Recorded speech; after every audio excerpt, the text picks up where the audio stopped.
Nothing can resist a person that has that kind of commitment. The people that have made a difference on the planet.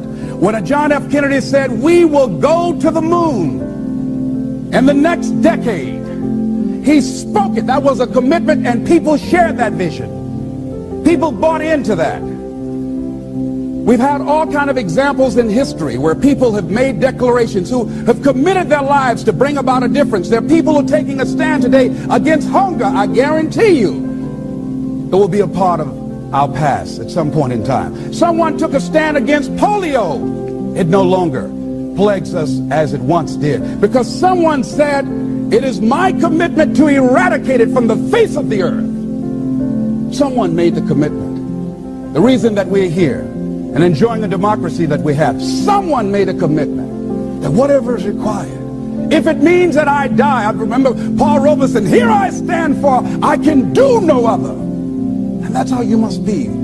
Commitment means standing up for your life. It means honoring yourself. It means beginning to say and to see and recognize your alignment and oneness with the universe, and that you are a channel for life to express through.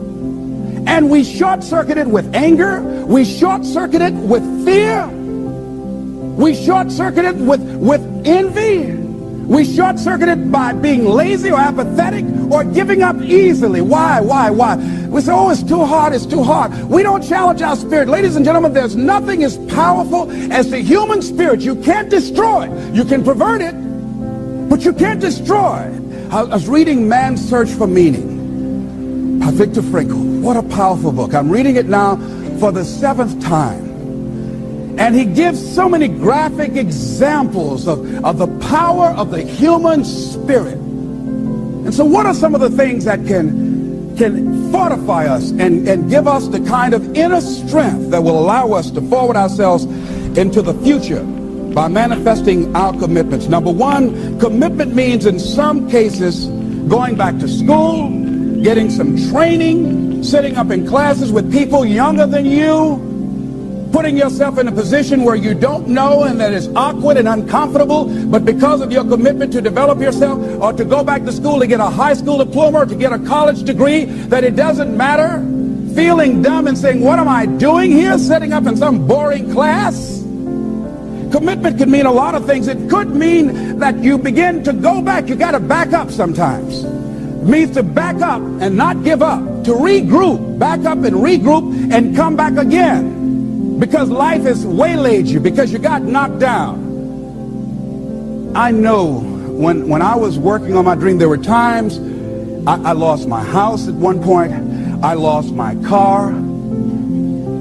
I was broke. My credit was bad. I was sleeping at different friends' houses on their couch or on the floor. There were times, months, that I slept on the floor of my office and got up early and dressed before my staff got there to give them the impression that I got there early before they did. And we all pretend not to know what we knew, that the boss was staying in the office. So we never talked about it. But I refuse to give up on my dream. And what happens, they say, you know, in the prosperous years, you put it in your pocket. In the lean years, you put it in your heart.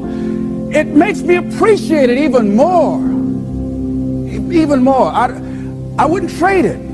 I wouldn't trade it for anything. The disappointment, the pain that I've gone through by keeping the commitment. Keeping the commitments that you have might mean taking a stand that's unpopular. Something was said one time. When you take a position, it says cowardice asks the question, is it safe? Politics asks the question, is it popular? But conscience or commitment asks the question, is it right? And see, most people rather operate from the first two. Is it safe for me to take this position? I remember when I was a state legislator, I saw guys and women who believed in legislation very strongly, but because the Speaker of the House said, we won't go with that, they backed down. And they felt bad about it. They wouldn't take the position because they didn't want the Speaker of the House to be angry at them. They wanted to be all right with all of the rest of our colleagues. See, it takes a great deal of strong courage and commitment on your part to step out a line. Henry David Thoreau says, if a man doesn't keep pace with his companions, perhaps he's listening to the beat of a different drummer. Let him dance to the music that he hears, however measured or far apart. When you are committed, you're dancing to the beat of a different drummer. Don't expect people to understand you. Don't expect it to make sense to anybody why you've got to do this, why you have got to go, why you leave. This is a good job. I'm going. They pay you well. I'm going. You just a few years from retirement. I'm going. Why? I don't understand. You don't have to. Here's what I suggest. Number one, that does happen. So take total responsibility for it. Just own it. Don't make any excuses on why you gave in or why you didn't come through. Just own it and face the flack, whatever it is, and stand up inside yourself. Next thing is, assess the situation. How did you get here? What happened that you broke down, that you had a breakdown and you surrendered? What happened? What was going on? See, when I used to go on a diet, and I no longer do that, I've made a commitment to a healthy lifestyle. I used to eat up until 12 midnight on Sunday. Anything that wasn't moving. And on Monday, I would get up and eat a fruit, light fruit breakfast, and for lunchtime, I would fix some broiled chicken and meticulously peel the skin off and eat the chicken, and then eat the skin.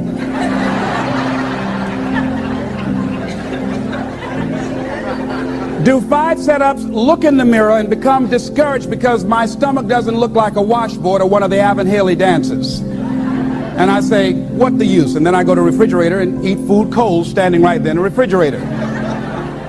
So when I evaluated where I broke down, I realized I can't have junk food in the house.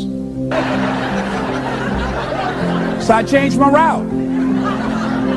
I stopped taking people to lunch or to dinner because I couldn't sit there and watch them eat. When I had to go someplace and speak and they were eating, I said, call me downstairs when it's time for me to speak, because if I sit at the table looking at them, the food's going to call my name. And I know this. So I had to begin to make sure that I wasn't putting myself in a position where I would give up on my commitment. Am I making sense to you?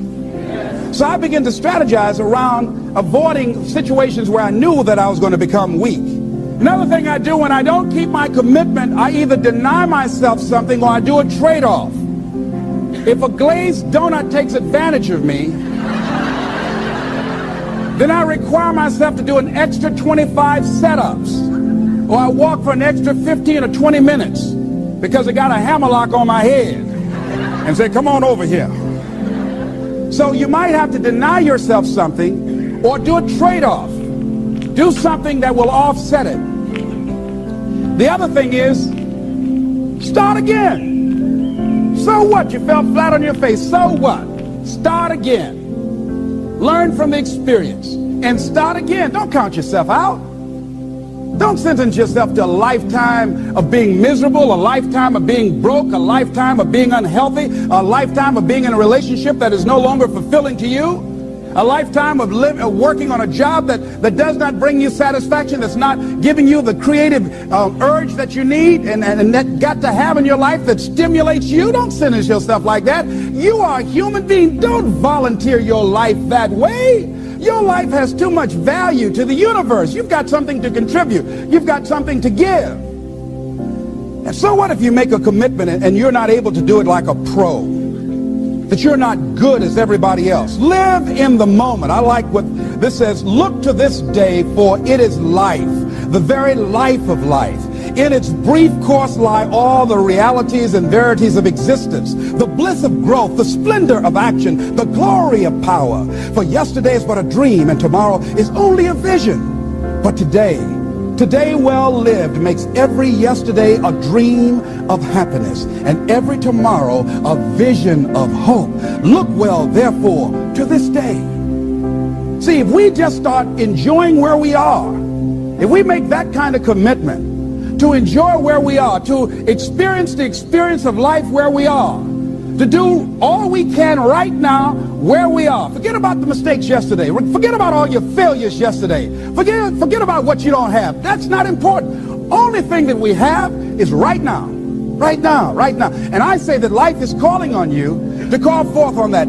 The optimists, which I think one of the most positive groups in the world, they have something called the Optimist Creed, and I like, it says promise yourself. I changed it to commit yourself, because I think that commitment has more power than promise. It says commit yourself to be so strong that nothing can disturb your peace of mind, to talk health, happiness, and prosperity to every person you meet, to make all your friends feel that there is something in them, to look at the sunny side of everything and make your optimism come true, to think only of the best, to work only for the best, and expect only the best, to be just as enthusiastic about the success of others as you are about your own, to forget the mistakes of the past and press on to the greater achievements of the future, to wear cheerful countenance at all times and give every living creature you meet a smile, to give so much time to the improvement of yourself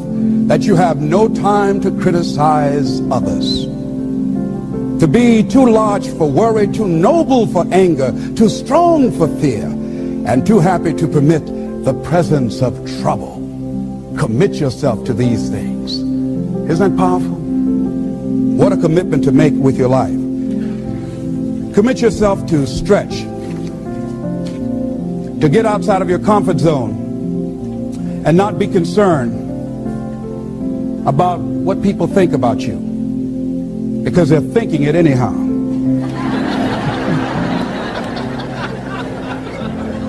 Don't worry about what they will say. They're already saying it. So what do you care? Decide that your life has so much meaning to the planet. Decide that you have something to give. That's why you're here. See, you didn't just show up. You brought something here.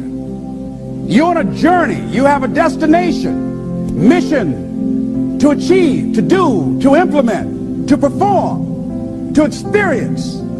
Decide to commit yourself to be an adventurer in life. Look out on life around you. Look within yourself and say, where is it in my life that I need to make a commitment right now? Where is it? That it might be for your health. It might be to be a happier person. It might be to make a difference in your community. It might be that. Where is it? I say that commitment shows up, and the man or woman who has some idea, some dream that they've been nurturing within themselves, and no one believed it, no one saw it for them, that they weren't masters at it, they weren't experts at it, no one would build a statue and ever call their name and recognize them. They never made it to the front page of the newspaper, but they had something that was theirs, something that was their baby, something that they loved and they believed in, and they just did what they could with what God gave them with their dream. Commitment shows up, and people that are willing to give themselves a chance, who look at their lives, look within themselves and say, I know that this just cannot be it for my life. I know that there's something I'm supposed to do. I don't know right now. Or maybe you do know. Maybe you do know, and you've talked yourself out of it. And I understand that. Because I'm late. No. Everything happens as it should. I got the courage to step out, to become committed. I was seriously not serious before. And I decided, it took me some time to build up the courage to become committed, because it frightened me. So I understand wrestling with it. I wish I could tell you I've been doing this for 20 years. I haven't. I'm just glad that I decided to become committed before I left here. And wherever you are, decide that you're going to commit your life now. And let it show up in your contribution. Let it show up in what you have to share. And whatever commitment that you make, honor your commitment as yourself. Honor your word as yourself. Whatever you put out there, do it with what you've got. I want to thank you very much for your consciousness. This is Mrs. Mamie Brown's baby boy, Leslie Calvin Brown, saying it's been a plum-pleasing pleasure as well as a privilege. Thank you all. Yeah.